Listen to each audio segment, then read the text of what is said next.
Siyanibingelela bazalwane this morning in the name of Jesus, the King of Kings, the first and the last. Igama lami ngu-Enigma, Brother Enigma. Bazalwane, this morning, 20 July. Today is Thursday, 20 July, 2023. Bengifuna ukukhuluma nani bazalwane because last time, 2022, bengiyenza ama-message ngeSuthu ngithumela abanye abantu ngapha ngase-Free State. Abanye khona la eGauteng ngibayenza ukuthi babe aware uma basebenzisa ama-smartphone wabo. Ngikhuluma nabazalwane lana ngikhuluma nabazalwane abasindisiwe la in this message ukuthi bazalwane uma nisebenzisa ama-smartphone wenu ningena ku-WhatsApp, uma nibhala i-message on the WhatsApp, ngicela ukuthi everybody asindisile makabhala abhale the message in a full spelling. Angithi esikoleni bazalwane sifundisile ukuthi uma sibhala kanjani. Uma ubhala into, igama lomuntu or any word ezoyibhala, esikoleni sifundisile ukuthi uma ubhala igama lamuntu ubhala amagama wonke, all the alphabet for that name. So uma abantu basebenzisa ama-WhatsApp, kune-fashion ehamba ne-spirit se-WhatsApp. Abantu mababhala, they just write short word. Bakhawula amazwi ababhali into ephelele, babhala half. But it's a fashion of WhatsApp. I-WhatsApp bona babhala kanjalo. Bazalwane, that is not good. Because lapha emhlabeni kunabantu abakhuluma tsotsi language, tsotsi tala. And into le uNkulunkulu akayifuni because that is not the language ela emhlabeni. To all the language ezilapha emhlabeni, isitsotsi uNkulunkulu akasiyazi akasifuni because yizinto zamadimoni. So abantu abaningi bakhuluma i-language yamadimoni ngama-WhatsApp mabalokhu babhala i-spelling, babhala half. I know ukuthi you understand what I'm talking about bazalwane. Niyayazi nani ukuthi manibhala ngama-WhatsApp nibhala kanjani. That is why anybody ake wakhuluma nami wangibhalela nami ngambhalela, I'm sure you are all aware. Ngibhala anything in a full spelling. Full spelling. Angithathi amazwi a-few. If igama lomuntu lina 7 words or 7 alphabets, ngibhala lokhu liphelele linjalo. Sifundiswe kanjalo esikoleni and yinto e-right.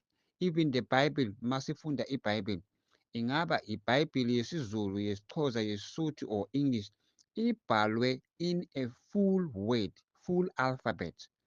Le nto le esiyenzayo on the WhatsApp silokhu sibhala senza abbreviation, ubhala into kodwa ubhala kancane.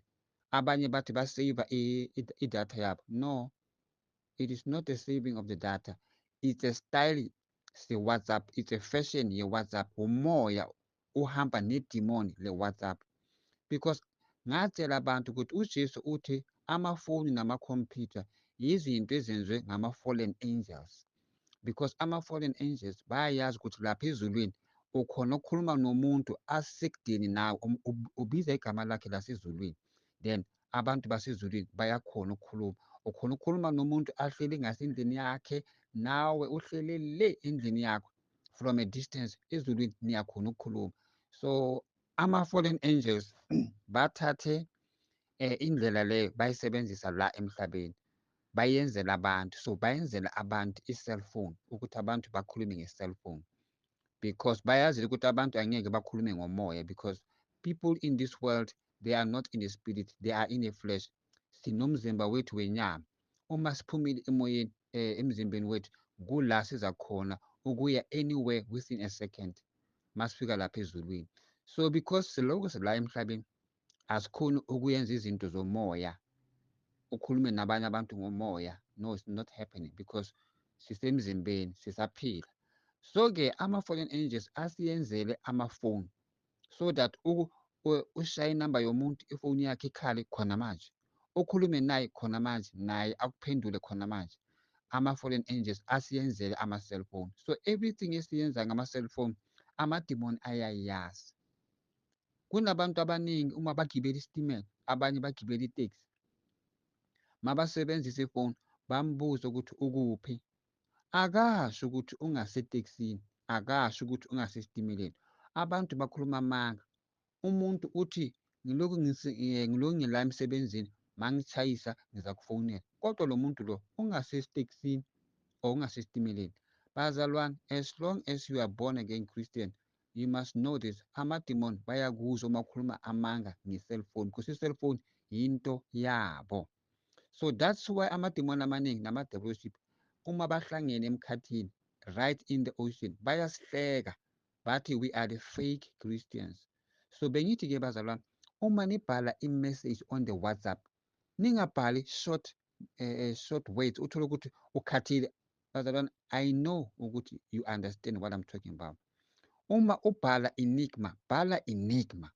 If ubhala ukuthi I am coming today or tomorrow, bhala into ephelele so that umuntu azofunda afunde into ephelele. Njengawe uma ufunda your Bible ibhalwe ngamazwi aphelele. So uma ubhala la on the WhatsApp, faka imibhalo ephelele, ungayenzi half, ubhale spelling half, ubhale spelling half. No, no, no.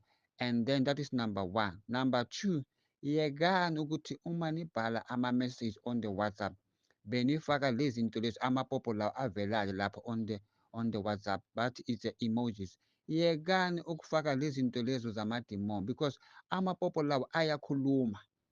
Angithi sometimes niyabhala, maniqeda ukubhala nifaka ipopo ekhalayo. Do you know what that means to the devil?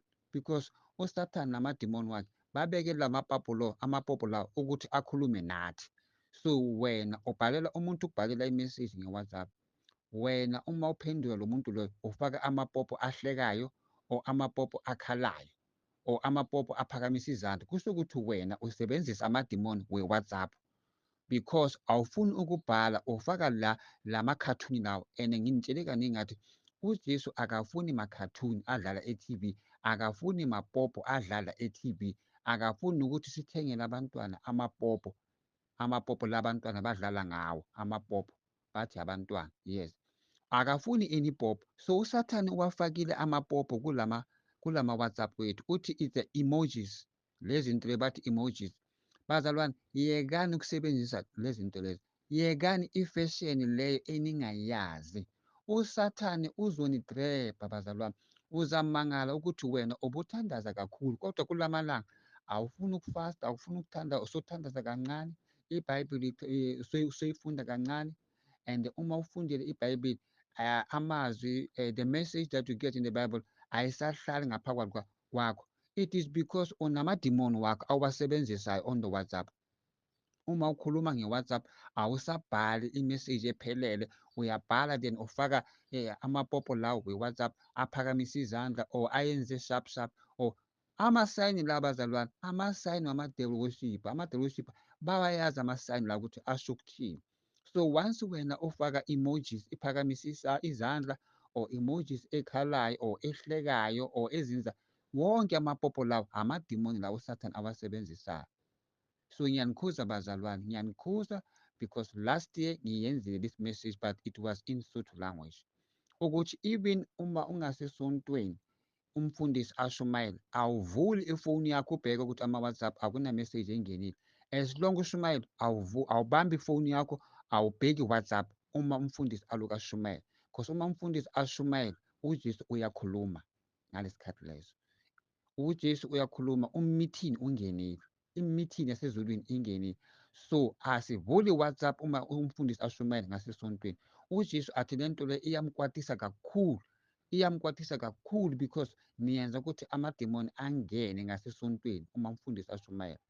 Uma umfundisi ashumayela awungeni ku-WhatsApp efonini yakho, beka ifoni yakho le ufunde iBhayibheli yakho.